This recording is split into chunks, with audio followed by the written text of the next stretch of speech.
You'll make this rather snappy, won't you? I have some very heavy thinking to do before 10 o'clock.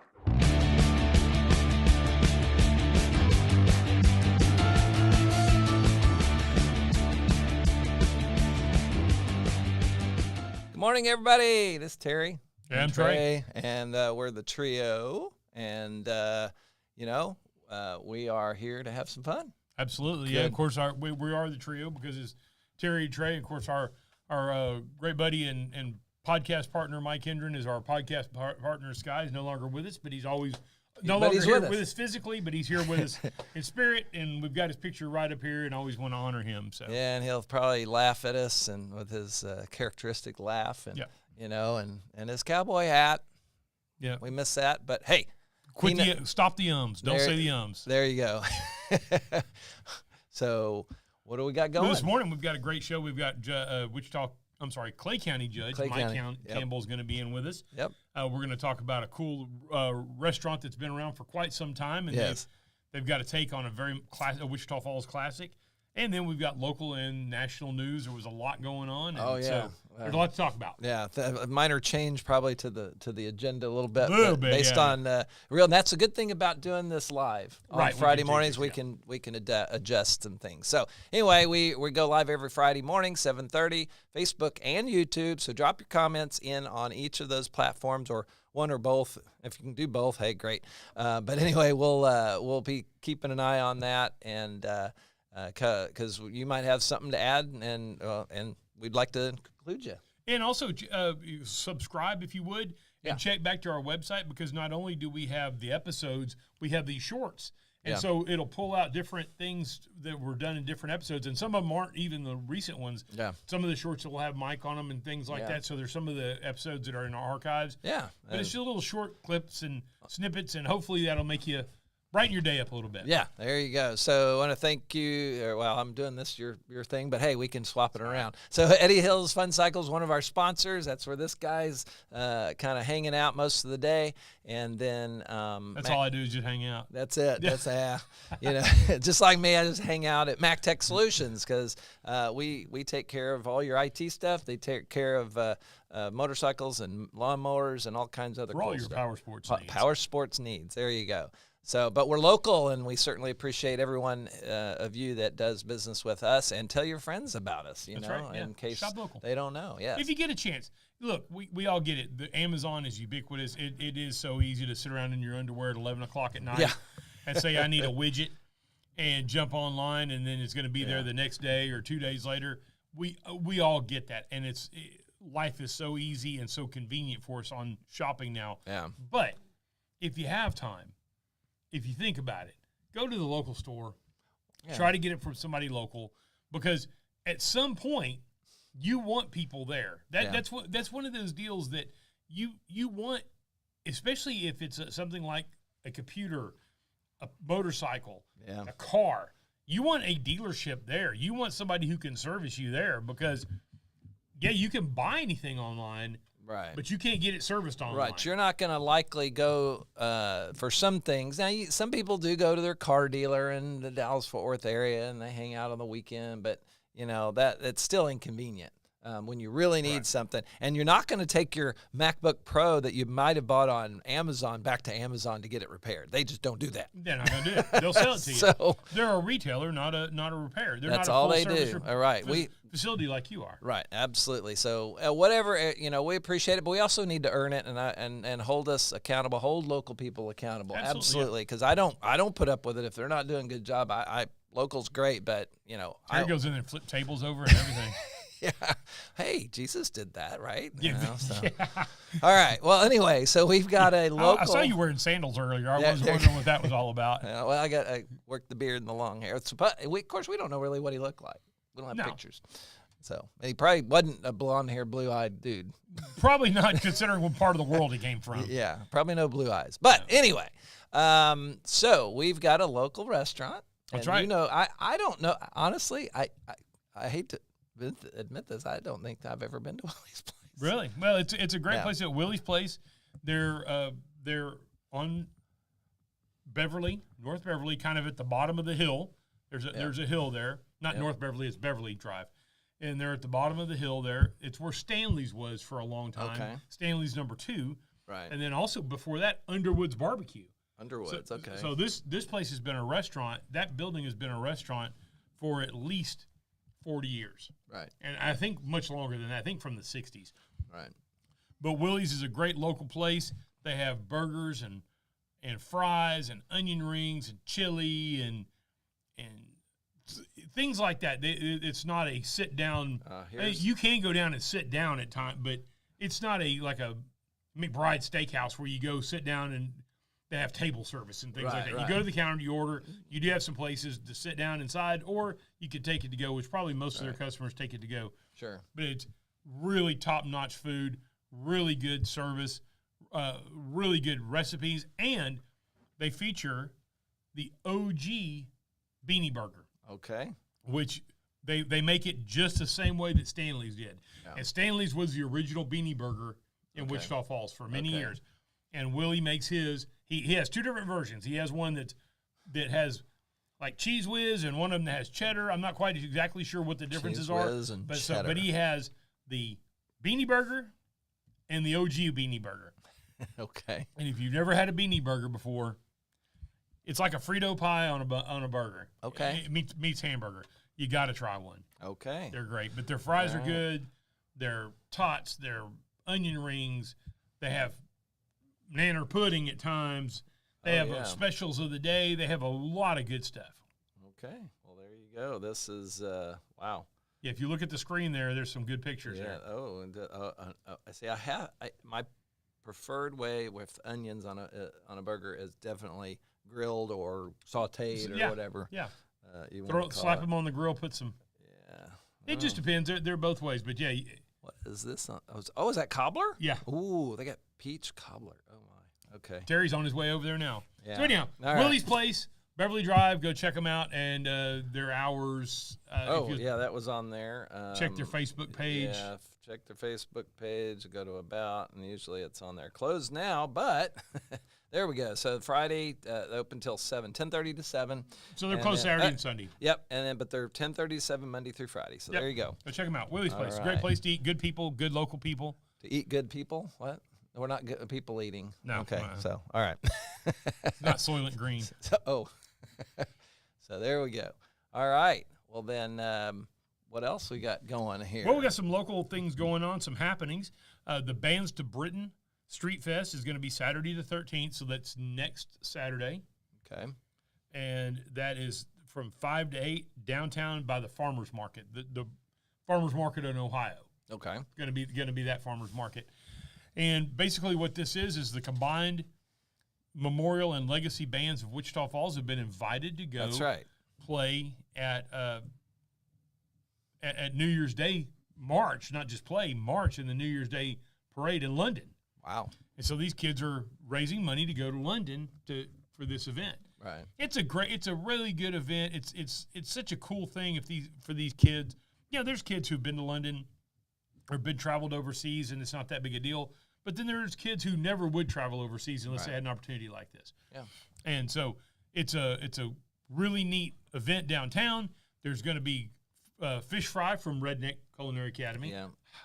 So you can't beat the food. So go ahead and get your tickets. If you'll go to their Facebook page, Bands to Britain, and go ahead and get your tickets ahead of time so they kind of get a idea how many people are going to be there for the food and all that sort of thing.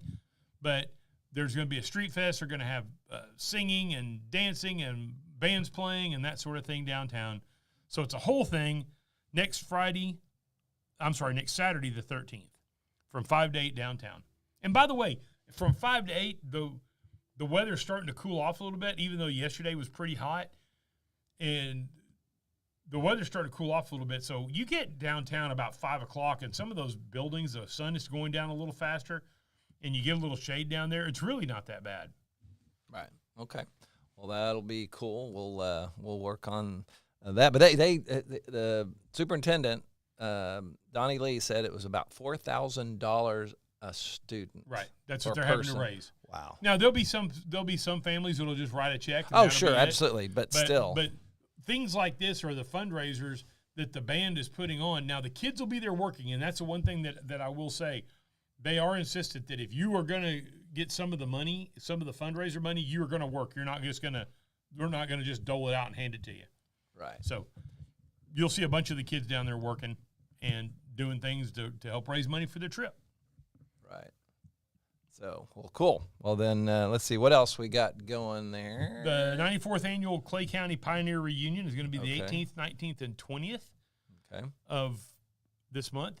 And, of course, Mike Campbell can talk to us a little bit more about that. That's a big, big thing in Clay County. In Henrietta, that is the party. There's three nights of rodeo. There's concerts. There's a parade. There's like the King and Queen and that sort of thing. It's a whole thing there in Henrietta, which is a neighboring town about, 25 miles from here, 30 miles from here, more kind of southeast. But it's a great event, so go check it out. And once again, I really like this time of year for rodeos and things like that because it's cooling off a little bit. Yeah. You know, you hit a rodeo in July. Mm-hmm. It is not usually very pleasant. No. And the problem is the sun's up so high and so long that it doesn't really even start cooling off until like 9 o'clock. Yeah. The damn thing's over, and you're about 3 sheets to the wind by that time. Yeah. So, well, it's been cooling off a little bit. We've noticed, at least I've noticed, and that's sometimes our summer extends a while. So, and also we'll talk about Taco Fest. It's going on that same day, September 20th, which we'll talk about. We'll hit the Pioneer Reunion Taco Fest again next week. We're just trying to keep people up to date. We don't want to wear you out with it, right? But if we can talk about it couple shows in a row, we'll let you know. Yeah, remind you that it's happening because I need to be reminded, and I'm going to try to make it to the Taco Fest. My wife loves tacos. Oh, of course, who doesn't love tacos? I was going to say tacos are great. Anyhow, so that's what's happening in Texoma. Yeah, and not sure what happened. That's the end of the news. That's okay. There we go. Now we have the news. Now we have the news. Right. Okay. And even though I got to move my thing around. All there right. you go. All right. There you go. They're top one. So, there you go. All right. So we are. Queued up for you. Yeah. So we've got what is Wichita County Law, right? Yeah. There it is. Wichita County Law Enforcement Center to honor. We're going to name it after him. Is that what? Not the whole center. Oh, not the whole center. The administrative offices are going to be named after him. Okay. Yeah, the center is still going to be called the Wichita County Law Enforcement Center. Right. Oh, but they're going to have the building itself will still be Wichita County because it is Wichita County, but the administrative offices part of the building will be named after Sheriff David. Okay, retired Sheriff David. Gotcha. All right. Well, that's cool. So now, what is this? Did anybody see the footage of the U.S. destroying a smuggler drug boat? I think I vaguely remember hearing something about. Yeah, it was awesome. So you have these narcotic boats. This was like a Tren de Aragua. I don't know how you say it. A TA boat that supposedly left Venezuela. Okay. And the U.S. military tracked it leaving Venezuela. When they got out in open water, and I think there was they said 11 people here. Yeah, 11 drug traffickers were destroyed. And so the U.S. military went and took it out when it was in open water. I'm telling you, I've talked about this. We've talked about this. This is the beginning of it. It's going to happen. The United States military will be used on the drug war and the trafficking. Part of what's going on with the gangs and with the cartels, it's not just the drugs. It's the human trafficking. To me, the drugs are bad enough. But you can choose. I know that people get accidental overdoses. They take things that they don't realize is laced with fentanyl and stuff like that, and I get that. But for the most part, you either choose to take a drug or not take a drug. Right. You know. Now, like I said, I don't want to be callous and say it never happens that you take something that you don't suspect it's a drug and it turns out to be laced and it hurts you. But so many people that do overdose, they're taking an illegal drug. They just don't think it's an illegal drug that's going to kill them. Right.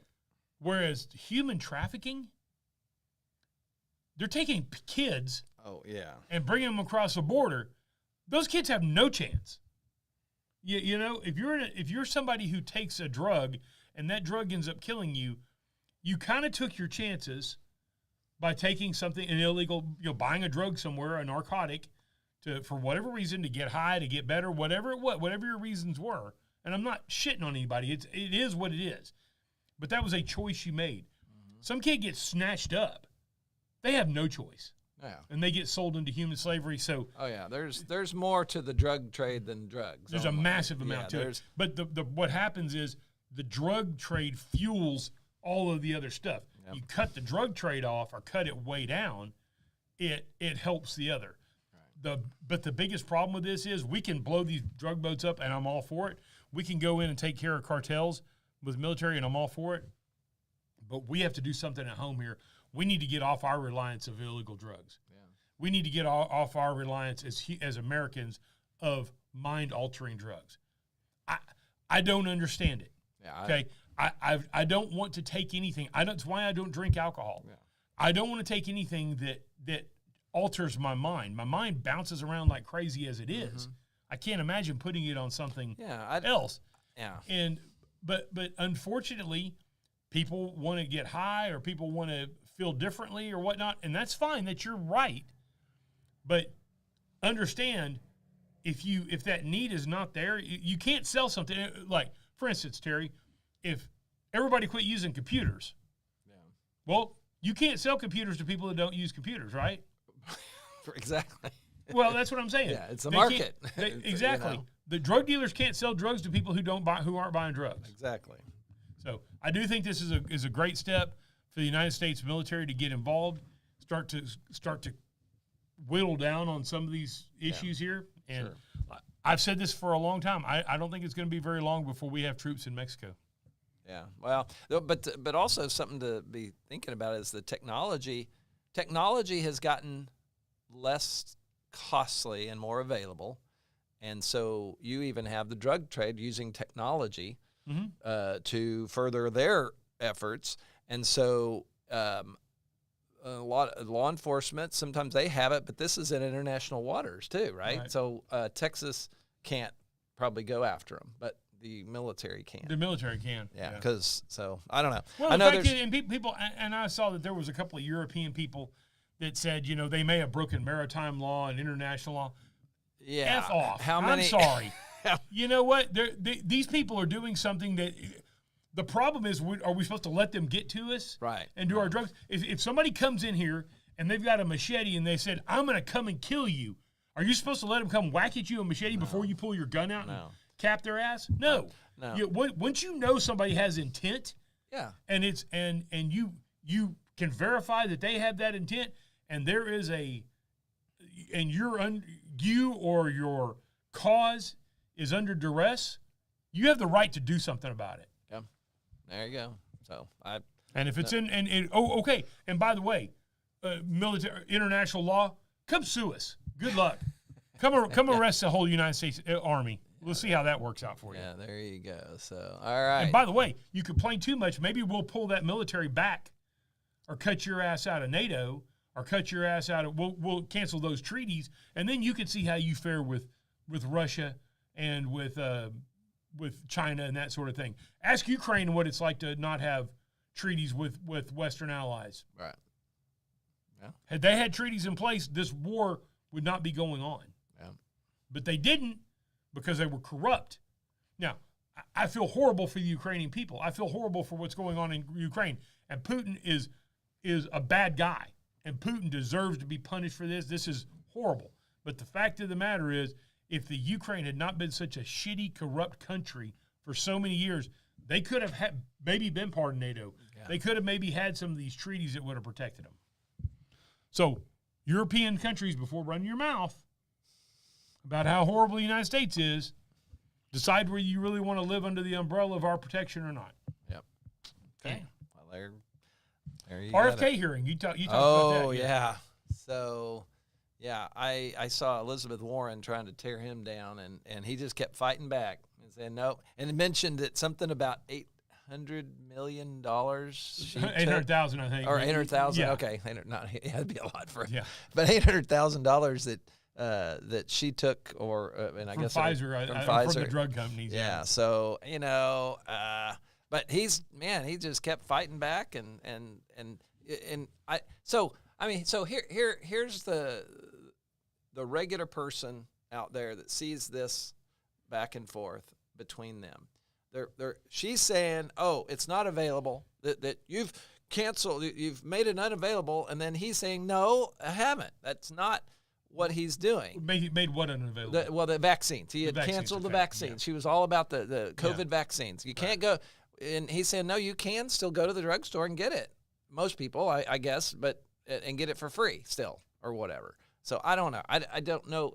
I can see where people, they are completely saying opposite things, and it's like, who do you believe? Well, here's the problem you have with grilling RFK Jr.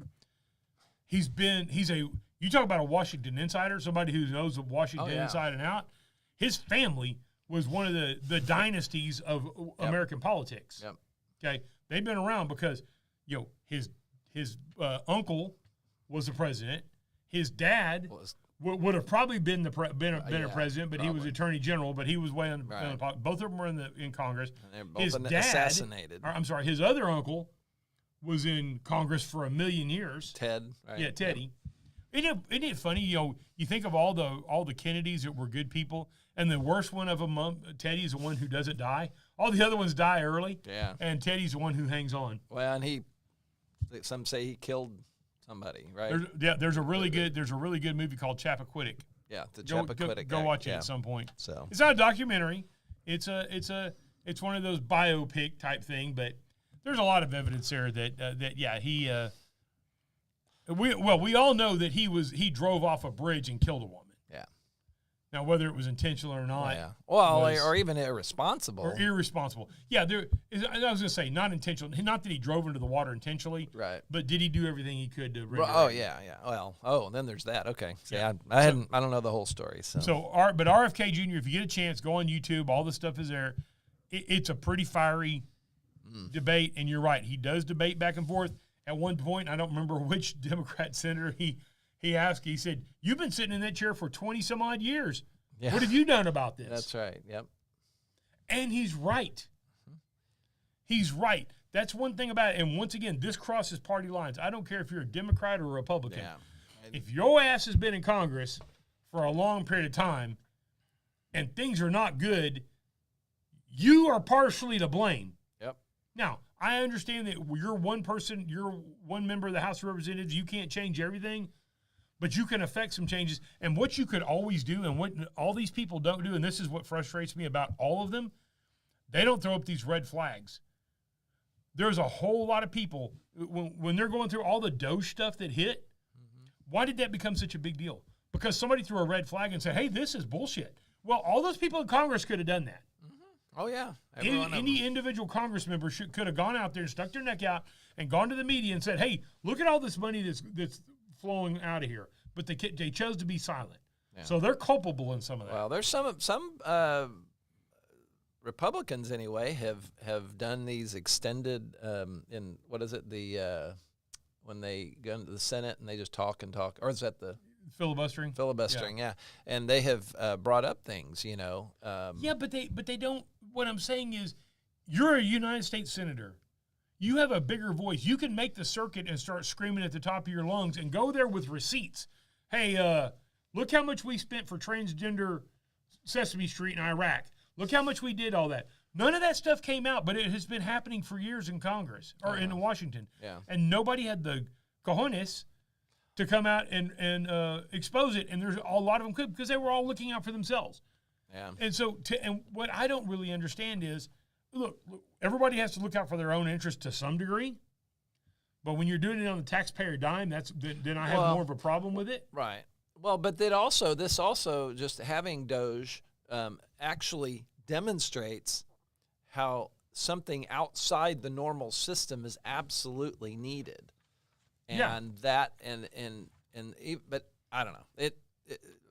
Who knows? We'll see how it plays out because there's even fighting in Congress still, or not in Congress, but with lawsuits. They've been trying to determine whether what Doge has done, and a lot of it's been upheld, but then a lot of it's been, And there may be, but what it did is it exposed it. Right. That was to me, and that's what I'm saying. Any of these people from Congress could have done that. Not that they could have individually started making decisions on spending. Right. But they could have gone on all the late night shows and all the TV shows and all the morning Sunday morning news shows. Right, and especially the senators. At the top of I think because there's 2 senators for each state. Yeah, and they don't have they have a bigger voice individually in each state. And they only have to run every 6 years on top of that. Right. And then it should be, by the way, Mike was always on this about term limits. Yep. And I think his idea, or I don't know if it's just his idea, but one of the ideas out there is that you do 12 years, whether that was actually my idea. Oh, is that okay? Yeah. Well, Mike and I discussed it a bunch. Yeah, Mike and I came up with that together, the 12-year thing. We spent hours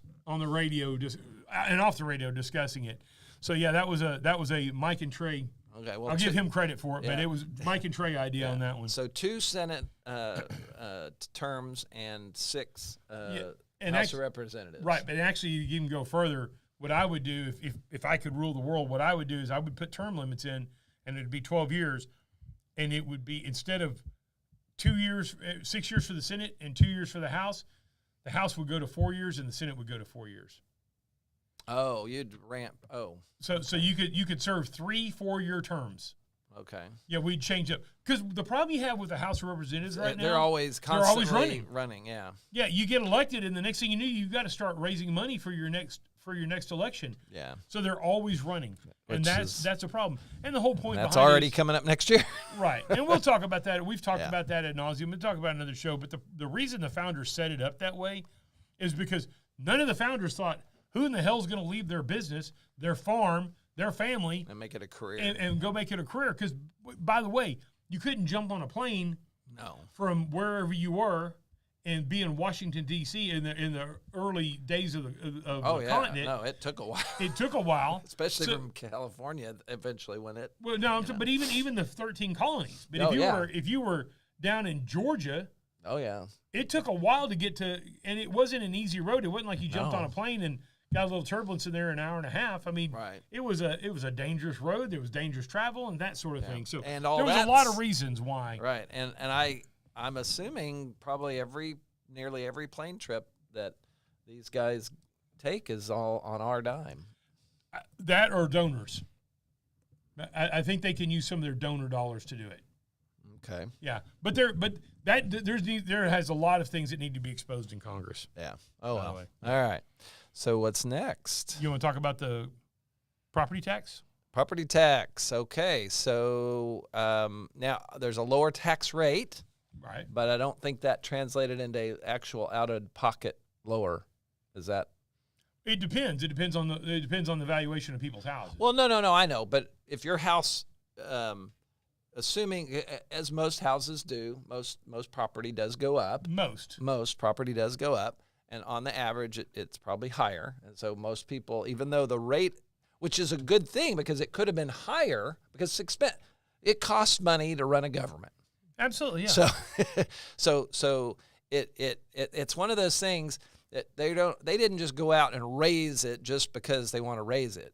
They raised it because they've got things to do. Now, I heard actually I watched Mayor Short on one of the TV stations talk about stuff. Of course, he's been here and talked to us about it. But they're taking and they're doing things for this city because people do complain about. Which and rightfully so. There's potholes and other things, and so they're taking the bull by the horns. Yeah. And rather than keep kicking it down the road, they're actually being proactive to do things that need to be done. I mean, the law enforcement center is a good example. There, as we talked about right here, is that they're buying the city has bought the old Kirby. What is it? Kirby. It is Kirby. Okay, Kirby Junior High. And it's going to be a real nice facility.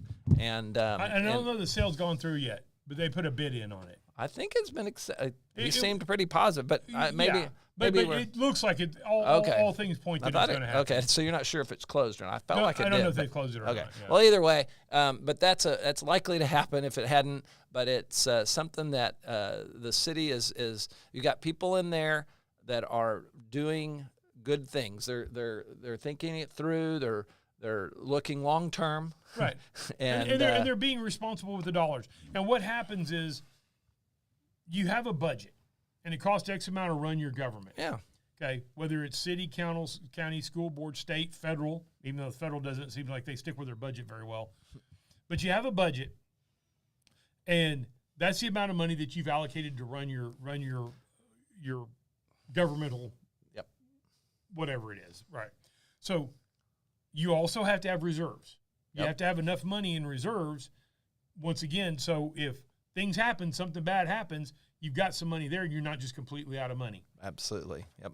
So once you get those reserves filled, and once you've kind of met the needs of your constituency right here, then if you start having more money over than that, that's when you can start reducing the tax rates. Right. And that's exactly what the city did. Right. Now, I know people are going to say, yeah, but my property tax didn't go down, the rate went down. It's like, well, your property value, if your property value didn't go up, then it didn't go up. If your property value did go up, there are some properties that probably didn't increase. Yeah, it may have. Yeah. So I know that one of my properties does very rarely increases at downtown because it's a parking lot.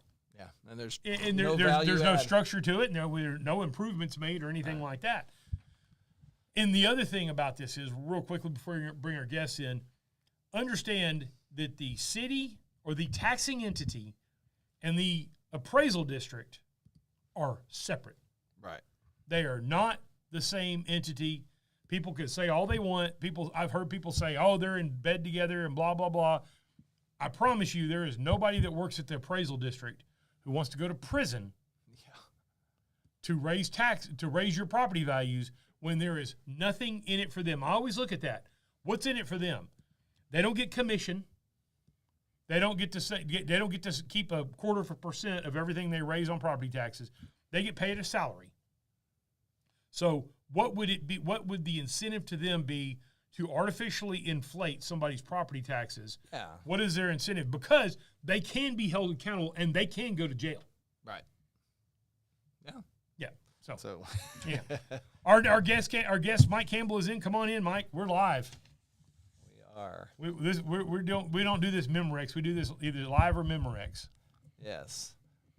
And it's not the days of the radio where you get to take a break. I'm impressed. I'll tell you for sure. Well, so Mike Campbell, Clay County Judge, is in with us. How are you doing? I'm doing okay. And Mike's spent a little bit of time behind a microphone in his life. I have. Yes, I have. So I don't explain how to use it. So good. Okay. Yeah. No, you're good. Is this thing on? Yeah. And in fact, real quickly before we kind of get into the rest of it, this is the first time you've been on since Mike's been gone. Yes, that is true. And you and Mike were on the radio together for very many years. Oh, absolutely. Of course, Joe Tom White and Mike Hendren, and I'll give Mike credit. When we were out at KWFS, which was the old 1290, when Joe Tom and I first went in over there, that place was a wreck. And Mike came in and straightened it out. The automation was horrible, and he figured it out and made it work. So I'll give him credit for that for sure. Yeah, absolutely. And he's just a character, too. And Joe Tom gave him a chance to start talking. I mean, he was our board op. Joe Tom kept a list of all the board ops that we had since we started. And it was like 14. We had one that lasted one day. And then Mike stayed in, and he had a bulldog tenacity about him. He said, I'm going to make this work, and he did. So, we miss Mike. Absolutely. So, anyhow, we just wanted to talk about the history of that because, like I said, you've been on. And, of course, your previous life, you were on TV and you were on radio and were an educator. But now you're the county judge in Clay County. Judge. Yes, that's correct. Yeah, it's not like there's multiples or a backup county judge or any of that, right? Hadn't been many of them either. We've been around. We celebrated our sesquicentennial last year. It's 150 years. So we're rolling in doing great things in Clay County. It's exciting times. Absolutely. Now, we did talk about the Pioneer Reunion earlier just briefly, but I figured you could kind of fill us in a little bit more of how big an event that is in Clay County. Every time someone comes to see the Pioneer Union for the first time, especially the parades, what happens is they always say, I had no idea a small town or a small county like this could put something on so big and amazing, and they won't miss it again. And so we have 3 parades. We have one that kicks off on Thursday afternoon at 4 o'clock, and then 2, which happen on Friday and Saturday. They start at 10. And especially on Saturday, I'd tell you to be there early because there's going to be a crowd, beautiful floats, bands. I got a quick story for you, if you've got a moment. Absolutely. I was walking around the courthouse the other day and looking at landscaping, how beautiful it was. We're doing some tree trimming. I was kind of checking on that. And a couple of military guys jumped out of a car. And we're looking around, kind of like looking around. I said, can I help y'all find anything? And they said, well, we are here. We're looking for an official with a parade because we're with the Navy, and we're going to be in Wichita Falls during this time. And we heard about your parade. We want to come be in it. And Billy Carlton and his wife Sheila showed up, and they are Billy Carlton, the mayor of Henrietta, is the parade marshal. So they're talking about what they're going to do, and these are two guys from the Navy, and they have a Navy band. So I'm listening to this, and as it turns out, they are it's not a marching band. So they need a trailer, and they got a drum set and all that stuff. So we're going to provide them a trailer, and they're going to come. Wait a minute, you can find a trailer in Clay County somewhere? Flatbed trailer, that's a 16-foot. Shocking. And the only thing won't be any horses on it. You know, it's not a horse trailer. Somebody at least clean it out. Well, clean the yes, floor more or first, less, and they don't have to worry about walking behind the horses either. I mean, it's going to be great. But come to find out later on, not only will they be there, and they're going to play after the parade on the bandstand. They've got several recruits too. They got a bunch of recruits they want to march in the parade with them, and then some big dog from San Diego's coming now to be a part of this. I said, well, Billy, talk to him about getting the Blue Angels. Maybe we can get a flower. It just squeezes in. Yeah. You know? Work it in. I'd probably have to clear that with Shepherd as close as it is. Yeah, maybe so. Maybe so. Well, that's really cool. Now, when you talk about, you said Thursday, Friday, and Saturday. That's not this Thursday, Friday, and Saturday. No, that's the it's 18th, 19th, and 20th. Always the last full weekend in September. And, of course, we talk about the parade, but, gosh, the rodeo is amazing, too. I was going to 3 nights of rodeo, right? Big rodeo starts at 7 o'clock, huge grand entry every night. They're usually sell-out, standing room only crowd. So, once again, get there early for that. And then a big dance afterwards on Friday and Saturday night. Yeah, and we talked about this earlier. You know, if you've never been to a parade or a rodeo in Texas, this is a great one to go to. It's a great crowd. It's a great grounds. It's a great rodeo facility, and this is a great time of the year for that. I've been to a bunch of rodeos, and boy, you hit a rodeo at July the 22nd, and it's miserable at times, and it stays miserable till late in the evening. Whereas now, I mean, the rodeo starts at what, about 7 o'clock? 7 o'clock. So the sun will start to be setting a little bit. It's a beautiful sight. It's a beautiful thing. The weather's, we had some cool weather recently, and this is Pioneer Union weather right here. We used to get our first cold front on Thursday night of the parade. We used to get a good rain. Some said we'd quit having the rodeo, but we need the rain so bad, Yeah, there you go. But it's going to be a fun time for everyone.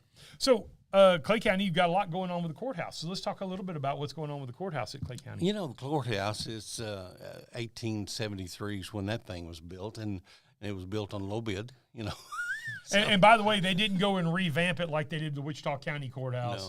No, it's been original. Well, Let me take that back. There is some history to that. The original courthouse had a clock tower on it.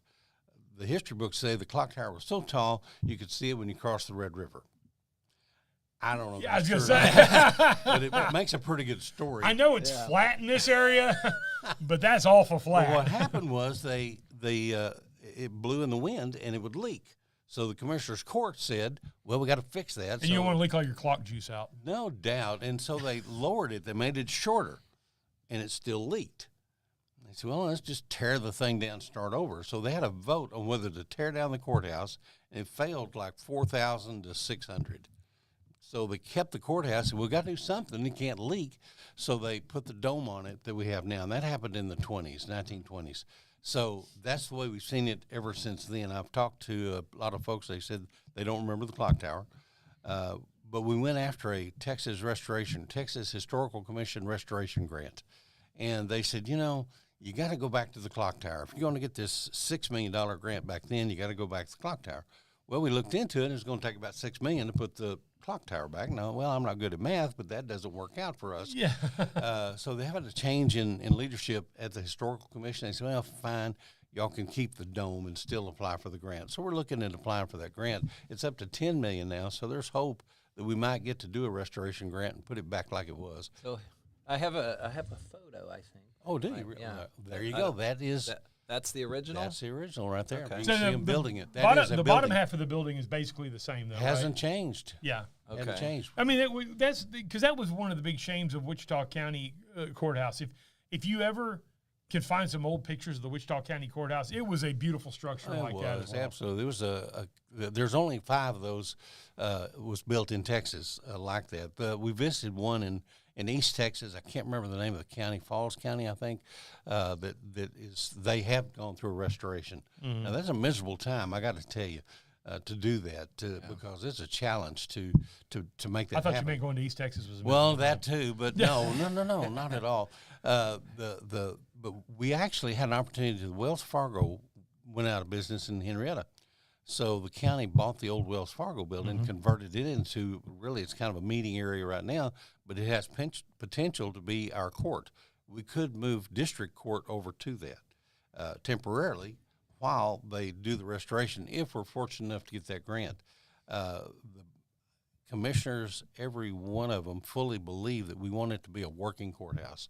They never, ever want to turn it into a museum like others have done. Right. And so it's a beautiful facility. You go in and look at it. When you go into the courtroom right now, there's brown shag carpet on the walls that was put there back in the 70s for acoustics.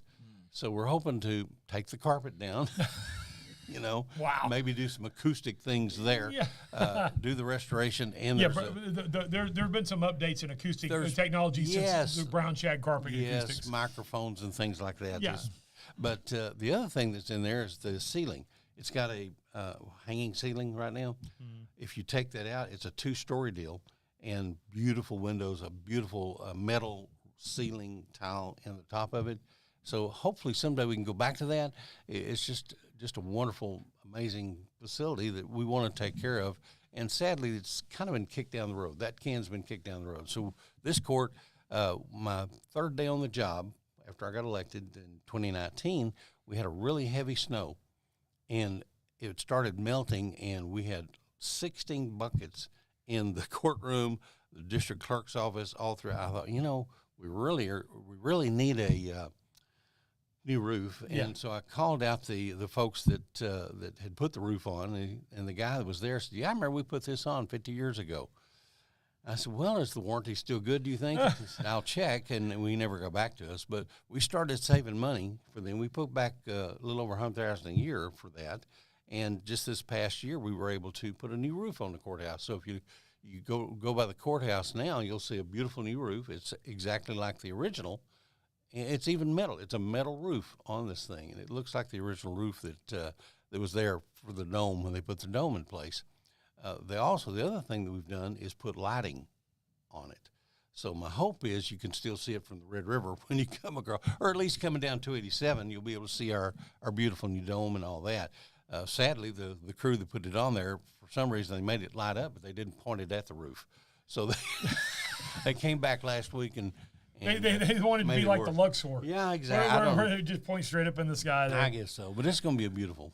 Well, and it's important when you start talking about buildings, especially older buildings and historic buildings, it's important to worry about the envelope of the building, because if you start letting water intrusion come in there, it degrades the structure, starts to degrade the structure of the building itself. Absolutely. Right now, the foundation's important too. And we've had structural engineers go in and check out the foundation of it too. It's a pier and beam, amazingly enough. Wow. And they've crawled under it and looked at it, and everything's perfect. So we're in good shape with the courthouse. We want to take care of it. It's just literally the center of our county. Yeah.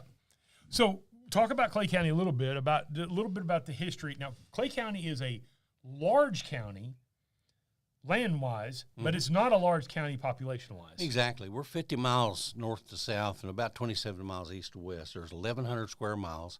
There's 10,213 of us in the county, according to the latest census. Which put that in perspective, people who live in Wichita County, it's about twice the size of Wichita County? Yes, absolutely. Yeah, absolutely. And you said how many people live in? 10,213 according to the census. Wow. Which means we're about 10 to 1 cows to people. Yeah, absolutely.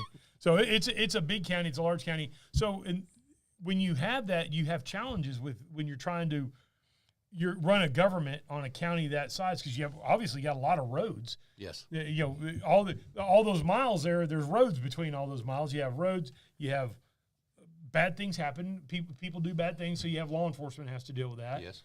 Then you have, elections and all sorts of things that you have to do. Kind of talk to us about what are some of those challenges. Well, certainly law enforcement's a challenge for that. Fortunately, we have mostly good people that live in Clay County, but there's always one or two, which, provides job security for the sheriff and I.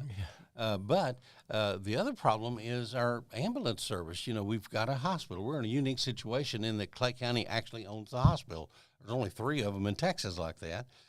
Most everyone else has gone to hospital districts or private hospitals, that sort of thing. But the ambulance service is so critical to us. When I first got there in 2019, they'd cut back to 1 ambulance. We had 1 ambulance to cover 1,100 square miles. Well, if it's in the north end of the county and we need it in the south end of the county, it takes an hour for it to get there. So that's a problem. So when we got the American Rescue Fund money, we doubled what we were paying to subsidize the hospital for the ambulance, and we went back to 2. And I think it's been important. I think it's possibly saved lives. But as that money ran out, we started depending on the hospital to subsidize it out of the hospital budget, which is not fair to the folks at the hospital either, which Trey serves on that board of managers as well. We appreciate that. So we got to looking at it and basically said, we can't do it anymore because it's not fair to the hospital, because we need to do repairs, we need to upgrade, we need to take care of our employees as well. So this year, the commissioners went from $150,000 per year subsidy to $500,000, and so basically subsidizing the entire operation. Yeah, it is. EMS. It is. But the EMS, and we're doing some things that are going to be helpful there. Certainly, a new set of eyes that are looking specifically at EMS and looking at the profit and loss statement of that to see for sure that we are in fact getting our money's worth out of that, which I think we are, but it just costs money. And as you pointed out, because there's only 10,200 of us, that there's not enough business for an ambulance service. And so, which is good news, because you don't want people to be hurt. You don't want people to have to go to the hospital. But I compare it to a parachute or a storm shelter. You hope you never use it, but when you do, you want a good one. And that's our situation. Now, something that adds to the challenge is we've got 287, 82, 79 all going through the county. So you have 3 major highway roads. Oh, yeah. Lots of traffic. If you've been on 287 lately, you know it's a busy place. And they have wrecks. They have wrecks for no apparent reason. People just run off the road. And, I mean, it's just really a challenge. So it taxes our volunteer fire departments, because they're the first on the scene. Yep.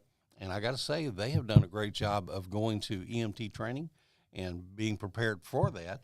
But it takes a while for the ambulance to get there. So we talked to the Texas legislature about that. And very fortunately, the House Bill 3000, of which James Frank, Brent Hogaboo, several Springer out of Jack County, they all got on board with that. And now they provide funding for hospital services or ambulance services, much like they do Senate Bill 22 for the sheriff's office. And so as a result of that, we do have, now here's the deal. It's, if you're less than 10,000, it's $500,000 to be used to buy a new ambulance every year or every 2 years. If you're over 10,000, 10,213 for us, you get $350,000, which I don't know if you've bought an ambulance lately, but that won't buy an ambulance. Yeah. Jeez. So it'll probably buy the rolling chassis. Well, that'll be next month. That's I'll be. That's exactly right. Actually, now what we need to think about doing is, traditionally in high school football, there have been schools that have been right at the cusp of 3A, 4A, and 2A and stuff, and they'll fudge your numbers a little bit to get down to what So you have a 9,999. Have a school that would be a small 3A, yeah. and they're going to be in there playing with the 2A schools or something like that. I hadn't thought of that. That's a great idea. Yeah, figure I'm that sure out. there's probably no legal implications. No. The problem is we've got like 3 subdivisions going on right now. People are moving into Clay County. We're getting a lot of folks. Terry, it's your fault and my fault. We both moved into Clay County. Well, I didn't build a new house. You did. It's your fault. But anyway. You moved in. Yeah, well, start a that's true. subdivision either. And what's happening is people are moving out of the metro mess. Yep. And they're coming out there. We had 2 different occasions. We had 1,000 acres. They divided into 99 lots, and then they had 160 acres. And those suckers, the 160 acres had 16 lots. It's sold out in one day. Wow. And it's like $10,000 a acre for that. So it's amazing. And I got to tell you, I had the opportunity to drive from Denton to Louisville recently. If you've ever been on that interstate Oh, for a my while, goodness. I can understand why somebody would say, whatever it takes, I'll sell everything and I'm getting out of here. Yeah. Oh, yeah.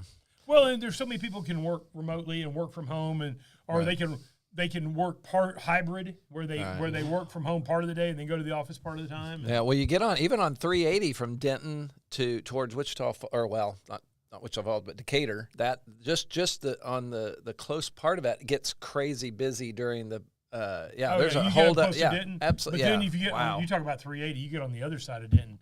It's cancel Christmas. Yeah. Between Denton and McKinney, yeah. And we do have good internet. Yes. There are areas of the county that I have internet's fiber. excellent. Yep, Excellent. I have fiber with the I guess that was part of the federal grant for the internet providers to get internet and fiber out to the rural areas, and we got Spectrum out there. Yes. So I have I mean that's amazing in the middle of nowhere, and it's super bright, dark at night. You know, you can see all the stars, and I can go in and surf the web super fast. Exactly right, and so that's getting better as well. Still some areas though. That there is no internet, no wireless, nothing. Well, that's where Starlink comes in. Many people are getting that's now reasonably affordable, although it's better than regular satellite internet through Direct TV or Direct Hughes, but it still has dropouts at times. That's where you walk outside and you go, oh, God, I got a signal. Well, actually, interesting.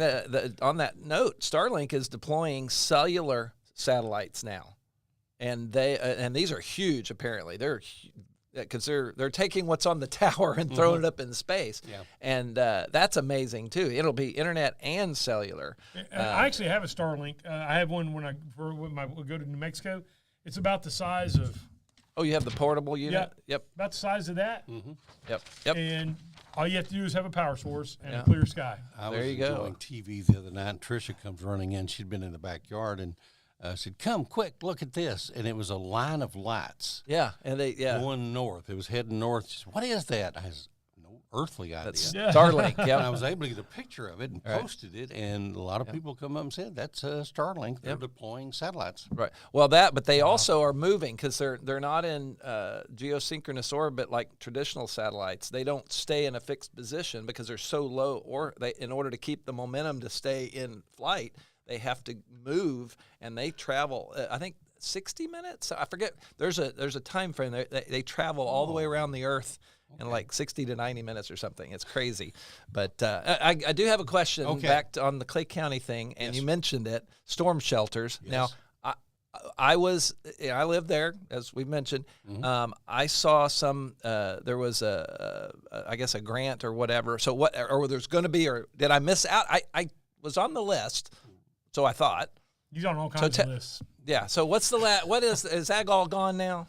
So I think it is. I would say talk to our emergency management coordinator, Keith Birch. Okay. He was the one responsible for that. Right. I know that we had over 100. We were able to install over 100 storm shelters. Okay. And the way it worked was you had to pay for it. Right. And we would pay half up to $3,000. Right. I can't remember the number exactly. But I'll give you Keith's number here in a little bit and give him a call. And let's see if there's anything left of that. Okay. Cool. Yep. So we've talked. We've had Mayor Tim Short on. We've had Ron Kitchens with the chamber. There's a lot of stuff going on in Wichita Falls right now. There's $1.7 billion of investment and construction going on right now. So what that means is there's going to be a lot of people moving into this area to do construction work. What is Clay County? Is there any strategy to try to promote Clay County of, hey, come live here? I mean, because you don't have to live very far. I mean, I drive into work every day. Terry drives into work every day from Clay County, and I love living there and have no desire. I've had, I don't know how many people, hey, you need to move back to Wichita Falls and run for mayor or run for whatever or be on the school board and everything. I'm like, I'm not moving back to Wichita Falls. I love living where I live. Well, exactly. And I spent 10 years here in Wichita Falls and loved it while I was here. I was an ag teacher at Ryder. And I worked at the computer store, for 5 years and did that. But my heart really is in Clay County. My mother lived out there. We moved to Henrietta, kind of split the difference. And I lived in Henrietta for 27 years and drove to Wichita Falls. So we want to be good neighbors to Wichita Falls and and conversely as well. The problems that we have in Clay County is a housing shortage. We can't really promote industry coming into our area because there's no place for them to live. However, as I was driving around Henrietta recently, I see a lot of houses for sale. So I think there'll be opportunities for people that want to live like we do out and then drive in and enjoy the good jobs that we get in Wichita Falls, but yet enjoy the safety and comfort and the low crime rate that we have in Clay County as well. So no real strategy in place other than, here it is. It is what it is.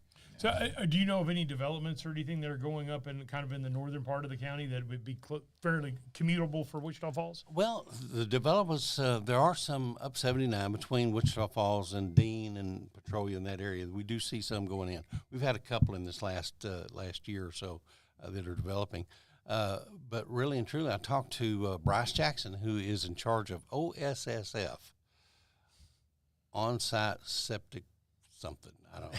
Septic tanks is what it is. And he said, we're getting 10 new septic tanks a month coming into Clay County. Okay. And so you see the growth. And we're talking about some high-dollar houses, too. Right. People are building some beautiful, beautiful homes in Clay County. And they're getting 10, 20 acres, whatever, and making their ranchette and just loving life. Okay. So on a similar note, as not residential, but are we even in the running at all for any of the data centers in Clay County? So I've had some calls. Bryce was telling me he got a call about a data center recently, and the problem that we run into in Clay County, as you well know, is water and power, possibly too, and power. So we've got some really good. They call them CREZ lines that go across the county that transport power. The brick plant, for example, they had a special. The governor helped us get the brick plant with his economic development because he was able to bring a line. JAC brought a line straight to the brick plant. And they also dug a deep well out there too, so they've got plenty of water for that facility. I wonder if a data center could go next door to that somehow and tie into that facility and make it work. But that concerns me a little bit. I was visiting with your commissioners in Clay County. In Wichita County, and they were talking about like 15 data centers being considered for Wichita County. Right. And if you could just get one. All we need is one, because that thing would double our valuation. Right, exactly. That's what I was thinking about. We're mostly ag value. Right. So anytime we get a brick plant or even solar farms, it really puts a major impact onto our valuation, which reduces the tax rate for everybody. Right. One of the problems we're facing right now is the wind farms that were in place 7 years ago. They gave them a tax abatement. Those run out next year. We get one more check for $1.5 million, and we'll get it next January. After that, nothing. Well, I say nothing. It goes into the regular valuation, so they pay taxes like everyone else. So they'll pay something, but they'll pay something, and we think that something's around $300,000. So from $1.5 million to $300,000 is a pretty good hit for a county our size. Why don't now? Wait a minute. I'm lost. I thought that these are up front and they would pay less in the beginning. They did. And that's what happened is in the beginning. Now they're paying the piper. Oh, okay. So they have to pay full price. Right. But in those 7 years, they devalued what do you call it? Depreciated. Depreciated down. Okay. So the value of them is much less than it was when they built them. Right. Okay. However, there is possible good news because some of them are actually retooling them, putting new generators up on the deal. So there's hope that the value will go back up, and there won't be an abatement for that. Okay. All right. Well, that's cool. So, as far as any other technology related things going on? I mean, is there? Because I remember back to the internet thing. There was that big statewide initiative. Actually, I think it was actually nationwide, but Connected Nation was what it was called, and it seems like that fizzled out. Yeah, that's make it so hard to get any of those grants or any of that. Really, the ComSales and the Centurios, those people, they're the ones that go after them and make it work. Right. And it's just like JAC did for electricity, like rural electrification. It's so expensive to put that fiber in that it takes a long time for it to pay back. So we're counting on them to take care of it for us. But talking about technology in Clay County, we do have 2 Bitcoin mines. Oh. Okay. Really? Not many people know that, but we've got 2 Bitcoin. Well, Yeah. One of them's at Dean, the other one's north of Bellevue. Okay. Well, are they? Do you wear hard hats when you go into the mines? No. Not. If you ever Throw drive, those little lights. Yeah. Now, how big are they? well, they're not real big. They're okay. like 5 containers. You know these Oh, okay. containers. Yeah. Well, what they do is they take a container, they'll line it up out there and cut holes in Yeah. the sides of it Right. for ventilation. And if you drive by, you can hear the servers running. Okay. Well, that's one thing. Yeah. There was a big farm in God, what? I'm trying to remember which town it is. It's one of the more well-known towns. But anyway, they've got some noise issues, and so that's something I want to versus the data centers. Data centers are all just housed in a building, but a regular traditional building. Mm-hmm. But these, I don't know why there's more noise on these.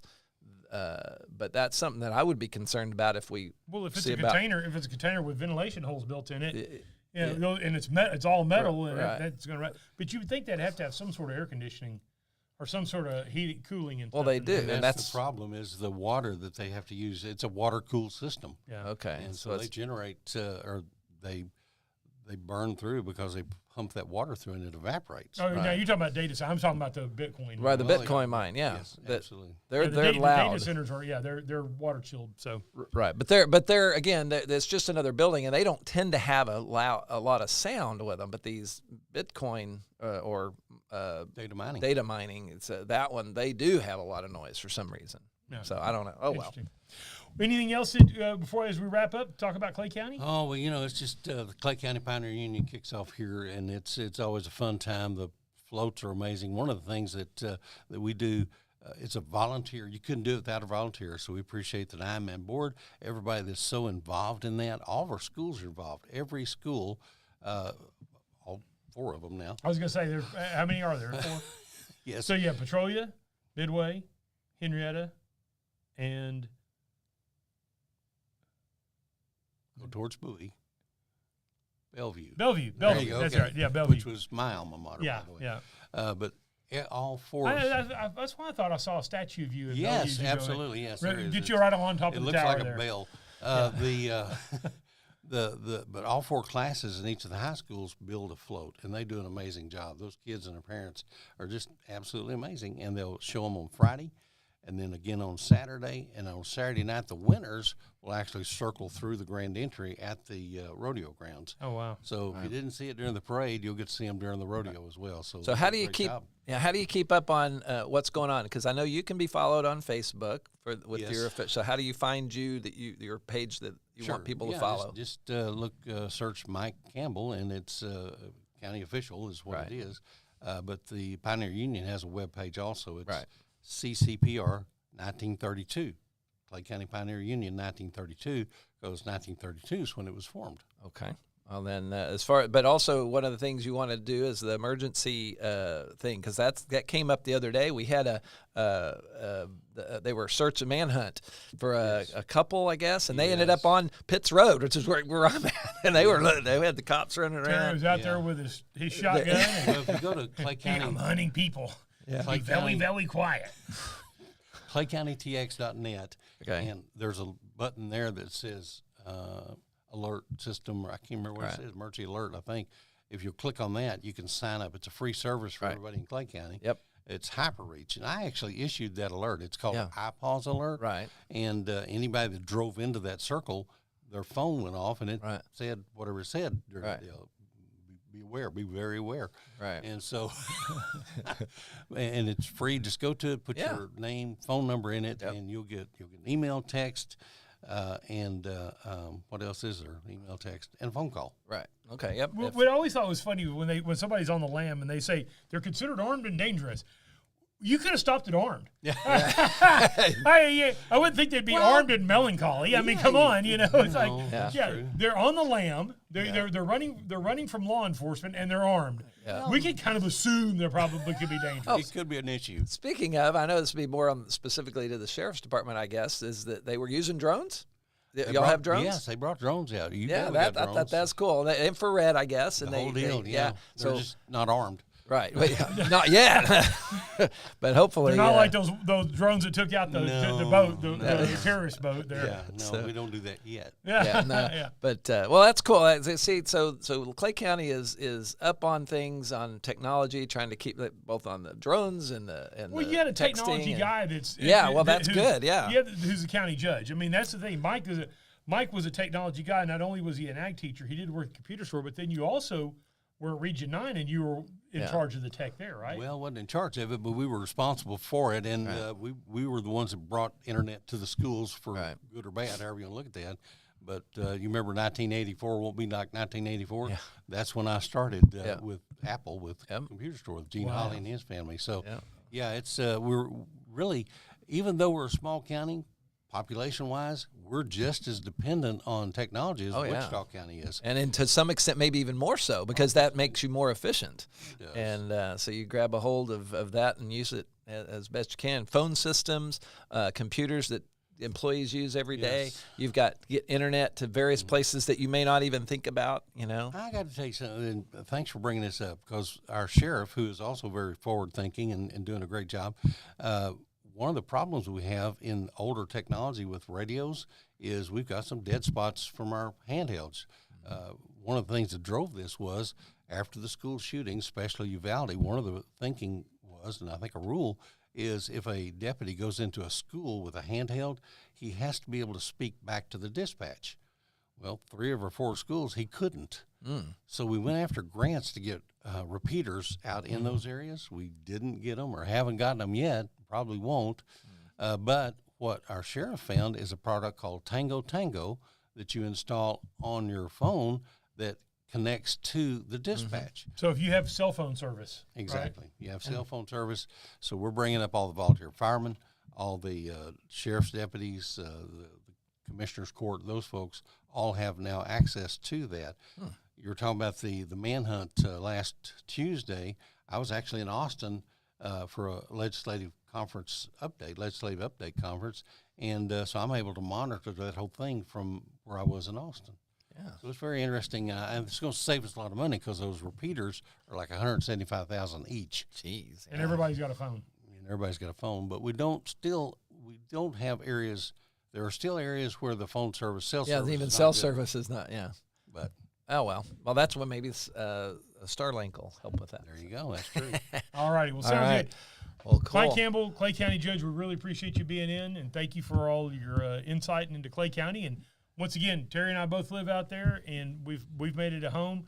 So it's a great place. So if you're looking at, if you don't want to live in town anymore, Wichita Falls is a great town to live in. Oh, yeah. But if you don't want to live in town anymore, and there's some local communities around here, start looking at some of your local communities. Mike for years moved to Burke, and Miranda still lives there. So Burke, Iowa Park, Electra, Henrietta. But then if you want to live outside of town, which that's a great place, there's a lot of outside of town in Clay County. Yes, sir. Yes. Yeah, a whole lot of outside of town. If you don't want to live in town, but you want to live close to town, right? Clay County's a great place. It's 12 miles. It takes me about 20 minutes to get to work. Yeah, me too. And so it's 287 makes the difference. It's 20 minutes from my front door from front door to my business to the front door to my house. Yeah. So there you go. Great. So all right. Yeah. All right. Well, we wrap appreciate it up. Yeah. Let's wrap it up. Next week's guest. Thank you for being with us. Next week's guest will be Dr. Stacia Haney, who is the president of Midwestern State University.